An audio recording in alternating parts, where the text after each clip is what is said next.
सभा भगवान ने की। आप थोड़ा ध्यान रहिए भैया, जिस कार्यक्रम के आप आए हो, जिस मंशा से आप आए हो,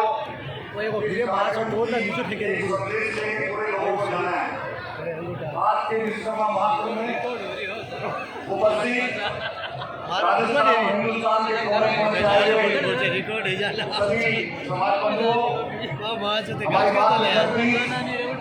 मंच पर विराजमान अखिल भारतीय जागृत ब्राह्मण सभा के अध्यक्ष आदरणीय रामपाल जी, हमारी प्रदेश सभा के अध्यक्ष जिनके तत्वाधान में कार्यक्रम का आयोजन किया जा रहा है, श्री संजय हरपाल साहब, हरियाणा से राज्यसभा के सांसद हमारे बड़गाई आदरणीय रामचंद्र जी, राजस्थान सरकार में मंत्री और हमारे बड़गाई आदरणीय श्री पोखराज पाराशर साहब, मंच पर विराजमान ऑल इंडिया कांग्रेस कमेटी के सचिव विजय जागीर जी और हमारे भामा साहब, नरसिंह कुलरिया साहब, पूरा कुलरिया परिवार, शंकर जी कुलरिया जी और सभी सम्मानित मंजा सिंह साथियों और मीडिया के साथियों, भैया मैं सबसे पहले तो अपनी तरफ से हमारे प्रदेश अध्यक्ष संजय हरपाल जी का धन्यवाद करना चाहूंगा कि लंबे प्रयास के बाद में इस राजस्थान की धरा पे, जयपुर की धरा पे आपने इस महान कार्यक्रम का आयोजन किया। मैं इस बात के लिए भी धन्यवाद करना चाहूंगा मातृशक्ति का कि लंबी तादाद में आप लोग इस कार्यक्रम में शामिल होकर हमारे सारे भाइयों का आपने हौसला अफजाई की, उसके लिए आपके लिए धन्यवाद करना चाहूंगा। आज का जो कार्यक्रम का आयोजन का मुख्य मकसद, मेरे पूर्व वक्ताओं ने बड़े विस्तार से आपके सामने चर्चा करी है कि जिस जगह के जिस उद्देश्य के आप इकट्ठे हुए हैं, महाभारत की लड़ाई की शुरुआत हो चुकी है। इसमें कौन अभिमन्यु होगा, कौन इसमें गौरव होगा, कौन धृतराष्ट्र होगा और किस व्यक्ति को भगवान कृष्ण का अदा करना है, ये आने वाले 2 महीने के बाद में लोग तय करना है। मैं निवेदन करना चाह रहा हूँ समाज के सभी बंधुओं से, मैं भामा साहब से निवेदन करना चाह रहा हूँ कि सबसे बड़ी बात, भैया ढोल बंद करिएगा, सबसे बड़ी बात इस पूरी राजस्थान के और राजस्थान से बाहर से लोग आए हुए हैं। अब इस मकसद के साथ, इस मकसद का अगर समाधान नहीं होता तो इस कार्यक्रम में कोई मायना नहीं है। सबका लक्ष्य एक है, सबका टारगेट एक है। महाभारत की लड़ाई के तहत जो अर्जुन का जो टारगेट था, एक लक्ष्य था कि राजस्थान की विधानसभा में आपका प्रतिनिधित्व हो, देश की 542 संसद में आपका सांसद हो। इसी प्रकार जो इस मेहता के साथ आप लोग शामिल हुए। मैं आपसे निवेदन करना चाह रहा हूँ कि इतनी बड़ी तादाद में लंबे अरसे के बाद में हम लोग इकट्ठे हुए हैं और मैं बधाई समाज के उन लोगों को देना चाह रहा हूँ जो समाज के अपने समाज के जो कार्यकर्ता है, जो अपने हमारे नेतागण है, कि कम से कम आपने लोगों को इकट्ठा करने की हिम्मत तो जुटाई। आपने दर्शाया पहली दफा राजस्थान की धरा पे समाज के बारे में जो एक संस्था थी जो कि समाज के लोग देख रहे कि एक जानब पे इकट्ठा नहीं होते, आप एक जानब में आपने इकट्ठा किया। वो दिन दूर नहीं है, राजस्थान की विधानसभा में आपका व्यक्ति, आपके व्यक्ति होंगे और हिंदुस्तान की संसद के अंदर, हिंदुस्तान की सबसे बड़ी पंचायत में आपके हिस्सेदारी होगी। आपके मंशा के हिसाब से आपके भविष्य का फैसला हम लोग तय करेंगे।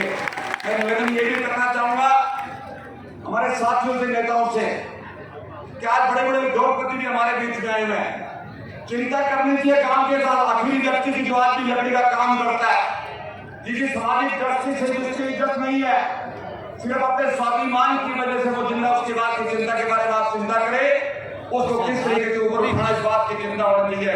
मैं आपसे निवेदन करना चाह रहा हूँ कि आने वाली जो नौजवान पीढ़ी है, जो नौजवान साथी जो राजनीति करने की मंशा रखते हैं, निश्चित तौर पे किसी भी समाज का तब तक उत्थान नहीं हो सकता जब तक इस मंशा के अनुसार से भविष्य का तय नहीं हो। भविष्य के निर्माण करने के लिए सबसे पहले नौजवान को इकट्ठा करना पड़ेगा, इस काम में आपको रगड़ना पड़ेगा। आपको संस्कार पैदा करने की राजनीति के, जब तक वो संस्कार पैदा नहीं करोगे तब तक हम लोग आगे नहीं बढ़ते। आने वाली पीढ़ी को सिखाने की आवश्यकता है, जिसके समय आ गया उसके लिए मैं आपसे आग्रह करना चाहूंगा कि इसी समाज की अगर सबसे पहले अगर शुरुआत किसी ने करी थी, वो समय याद करो, पंडित जयकिशन मनीठिया फतेहपुर के अंदर एक मैगजीन चलाया करते थे। तो गांव के अंदर घूम घूम मास्टर महादेव को याद करो, एक पत्रकार के नाते जयपुर की गलियों में घूम के समाज को इकट्ठा करते थे, उनको याद करने का समय।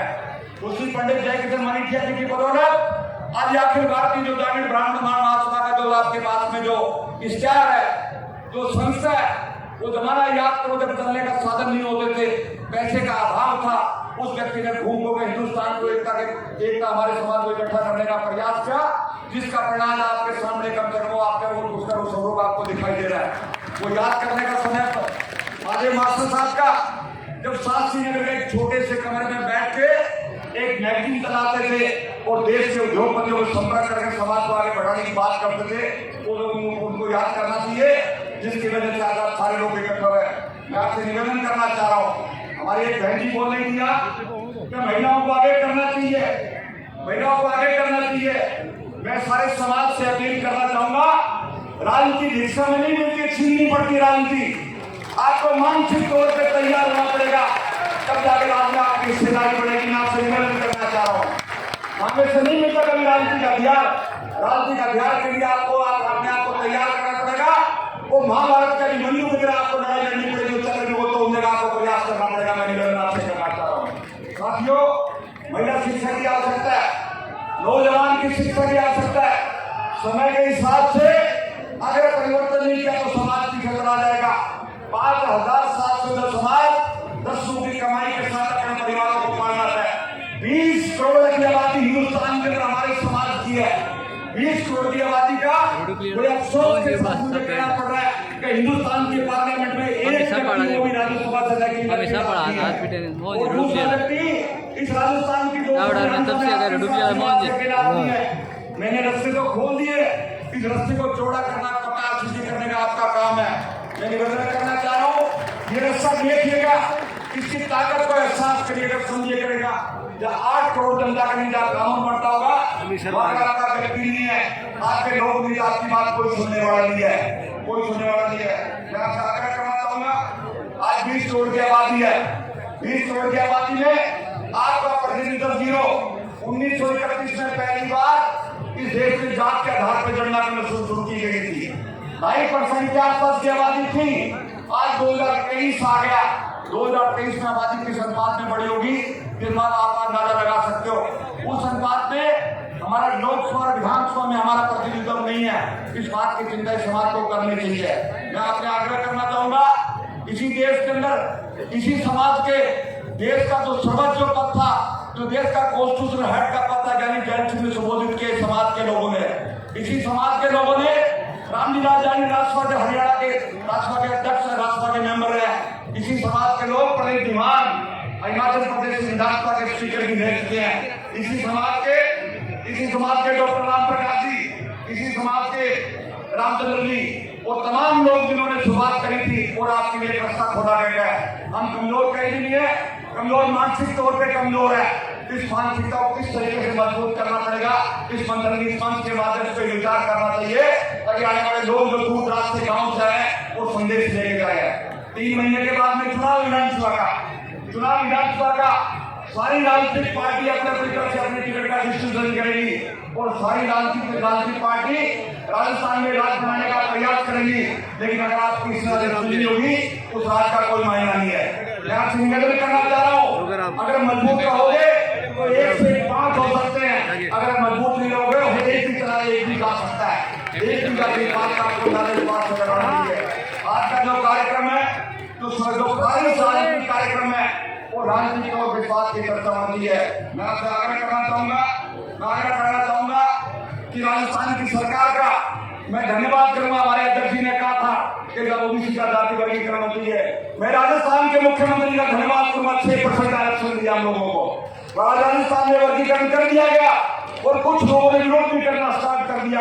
अगर आप लोग इकट्ठे नहीं रहे तो 6% आरक्षण वापस हो सकता है। मैं चेताने आपको आया हूँ कि ध्यान रखना, चारों आंख और कान खोल के रखना और दोनों बाजू को मजबूत करके आप पकड़ना। साथियों, ये लोकतंत्र है या सिरों की गिनती होती है। आज आपकी तादाद इस बात का संकेत है, आने वाले राजस्थान का जो समय वो शुभ संकेत समाज के लिए होगा। इसी आधार पर मैं समाज के नेताओं से आग्रह करूंगा, रामपाल जी से, इसी तरह का महाकुंभ आप मध्य प्रदेश और छत्तीसगढ़ में करें, ताकि वहां की सरकार में भी आपकी हिस्सेदारी हो। इसी तरह का महाकुंभ आप हरियाणा में करें, ताकि आने वाले हरियाणा के चुनाव के अंदर भी आपकी हिस्सेदारी हो। और इसी तरीके का महाकुंभ आपको दिल्ली में आयोजित करना चाहिए, हिंदुस्तान की लोकसभा के अंदर आपकी हिस्सेदारी हो। जब तक हिंदुस्तान की लोकसभा में हिस्सेदारी नहीं होगी, इस समाज को कोई पूछने का नहीं, वो करानी पड़ती है। सुरमा तो सारी हमारी बहनें डालती है, लेकिन सुरमा दिखता है उसको जिसको सुरमा मटकाना आता है। सुरमा मटकाना सीखो, ताकत दिखाओ। और मैं समाज के लोगों से अपील करूंगा, हमारे नेताओं से, आप पहले हमारी दुनिया भर की संस्थाएं बनी हुई है, आप अध्यक्ष जी फैसला करके जाए, आदियां आप फैसला करके जाए। अनुशासन, एक संस्था एक समाज। अगर संस्था दो भी है तुरंत समाज से बाहर कर दीजिएगा, तब जाकर समाज इकट्ठा हो पाएगा। ये फैसला आपको करना पड़ेगा। अगर एकता के साथ नहीं करोगे, तमाम शाखाएं बिखरी हुई है, इकट्ठा करने का प्रयास आपको करने पड़ा, ये बोझ आपके ऊपर है। आप फैसला करके जाए, ये सारे समाज के लोग 1 लाख आदमी आपके साथ हाथ मिला के आपका समर्थन करेगा। एक संस्था के अलावा दूसरी कोई संस्था नहीं होती है। तमाम लोग संस्था बना रखी है, किसी ने कोई संस्था बना रखी है, किसी ने कोई संस्था बना रखी है, इसका कोई मायना नहीं है। सबसे पहले संजय जी और रामपाल जी सबसे पहले जो आवश्यकता है, मैं निवेदन करना चाह रहा हूँ, मजबूती के साथ संकल्प ले। और हिंदुस्तान में एक संस्था रहेगी, एक संस्था हमारे विश्वकर्मा समाज को उसको ताकत दे, तब जाके राजनीतिक लोग आपकी वोट करेंगे। पिछला जब चुनाव था, मैं निवेदन करना चाह रहा हूँ आप लोगों से कि आज आप आए हो, समाज का संदेश लेके जाए, संदेश ले जाए, राजनीतिक संदेश। किस तरीके से 200 के विधानसभा में आपकी हिस्सेदारी ज्यादा से ज्यादा बढ़े। और मेरी मंशा एक की जगह 5 लोग होने चाहिए, ताकि मिलजुल के जो 10 करे गांव देहात के अंदर जो हमारा व्यक्ति बैठा है उसकी सुनाई हो, उसके लिए कानून बने। मैं संजय रसवाल से निवेदन करूंगा, राजस्थान के मुख्यमंत्री का संदेश है, ये संदेश इस आयोजन की सफलता के लिए उन्होंने भेजा है, इसलिए इसके अलावा कोई बात नहीं है। मैं राजस्थान के मुख्यमंत्री जी का धन्यवाद करूंगा इस कार्यक्रम के आयोजन के लिए। आपको बधाई भेजा, आपको अखिल भारतीय जागरण महाराज संस्था को, जिसका संदेश आप पढ़ के सुनाएंगे अपने भाषण में।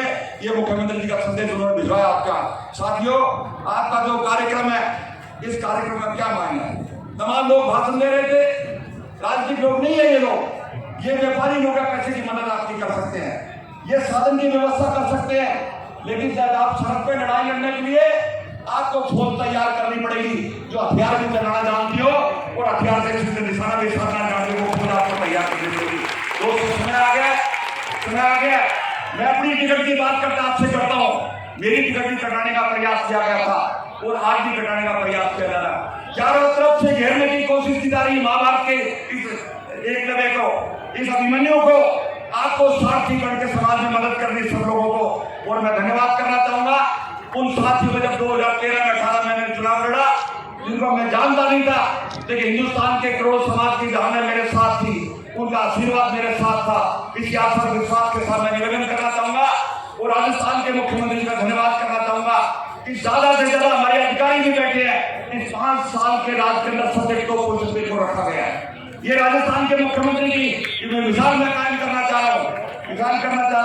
इसलिए दोस्तों, आज आपने हमें याद किया, हमारे सेक्रेटरी साहब ने समय सीमा बांध दी गई है। मैं 40 मिनट से कम नहीं बोलता हूँ, मैं ऐसा जम्मू बोलता हूँ, लेकिन आपकी मर्यादा का ख्याल रखूंगा। मैं सीमा नहीं तोड़ूंगा। मैं अनुशासित आदमी हूँ। इसलिए आपकी भावना और समाज की भावना का मैं कदर कर रहा हूँ कि आज का जो फैसला, आज की ताकत निश्चित तौर पर इस देश में संदेश के तौर पर जाएगी। और मैं उम्मीद करूंगा आने वाले जब नई 2023 की जब नई विधानसभा होगी, 2024 की जब नई लोकसभा होगी, निश्चित तौर पे आप इस संसार विश्वास के साथ आए हैं, लोग आपको दिखाई देंगे और आपकी आपकी लड़ाई हिंदुस्तान की लोकसभा में और राजस्थान की विधानसभा में आपकी लड़ाई लड़ जाएंगे। तमाम साथियों का बहुत बहुत धन्यवाद। नमस्कार। जय भगवान विश्वकर्मा। बहुत बहुत धन्यवाद।